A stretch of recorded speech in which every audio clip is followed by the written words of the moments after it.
चलिए दोस्तों, बहुत ही बड़ा खुशखबरी। जी हाँ दोस्तों, आज हम फिर से कुछ न्यू अपडेट लेकर के आप सभी के बीच आ चुके हैं। जी हाँ, जैसे कि आप सबको बता दूं कि हर किसी का गाना आजकल बैक टू बैक आते जा रहा है। बाकी इन दोनों दिलीप वाइन्स का भी बहुत ही शानदार और बहुत ही ब्लास्ट एक गाने का पोस्टर रिवील किया गया है, जिस गाने का पोस्टर आप लोग स्क्रीन पे देख रहे होंगे।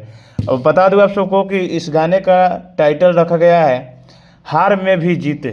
जी हाँ, हार में भी जीत इस गाने का टाइटल रखा गया है। बाकी दोस्तों, ये गाने का पोस्टर बहुत ही शानदार है और बहुत ही अच्छे लुक के साथ बनाया गया है। बाकी दोस्तों, चलिए आगे बढ़ते हैं और बता देते हैं कि अभी इस गाने को गाए कौन है और इस गाने को लिखे कौन है, इस गाने के म्यूजिक कौन बनाए हैं, बाकी इसमें एक्ट कौन किए हैं, सब कुछ बताएंगे। वीडियो में बने रहिए लास्ट तक। बाकी दोस्तों, आपको बता दूं कि इस गाने को गाए हैं अंकु उपाध्याय जी और शिल्पी राज जी। जी हाँ, बाकी दोस्तों, आपको बता दूं इस गाने को बहुत ही शानदार लिखे हुए हैं राजन सम्राट। जी हाँ, इस गाने को लिखे हैं राजन सम्राट और इस गाने का म्यूजिक जो है रवि राज बनाए हैं। जी हाँ, रवि राज बनाए हैं इस गाने का म्यूजिक। बाकी दोस्तों, चलिए, बहुत ही शानदार गाना है और बहुत ही जल्द आप सबके बीच रिलीज होने वाला है। आप सबको बता दूं कि इस गाने को रिलीज किया जाएगा मुस्की म्यूजिक रिकॉर्ड के यूट्यूब चैनल पे। जी हाँ, मुस्की म्यूजिक रिकॉर्ड के यूट्यूब चैनल पे। आप लोग जाइएगा, देखिएगा, ढेर सारा प्यार दीजिएगा। बाकी दोस्तों, आपको बता दूं कि इस गाने में नज़र आएंगे आप सभी को चांदनी क्वीन यानी कि कबूतरी,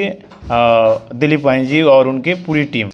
आप लोग कितने एक्साइटेड हैं इस गाने को सुनने के लिए, कमेंट करके जरूर बताइएगा। बाकी ये अपडेट आप सबको कैसा लगा ये भी कमेंट करके जरूर बताइएगा। और इस चैनल पर नए हैं तो अभी तक इस चैनल को सब्सक्राइब नहीं किए हैं तो सब्सक्राइब कीजिए फटाफट से, मुझे सपोर्ट कीजिए। बाकी चलिए फिर मिलते हैं किसी न्यू धमाल अपडेट के साथ। तब तक के लिए जय हो भोजपुरी, जय हो भोजपुरी समाज।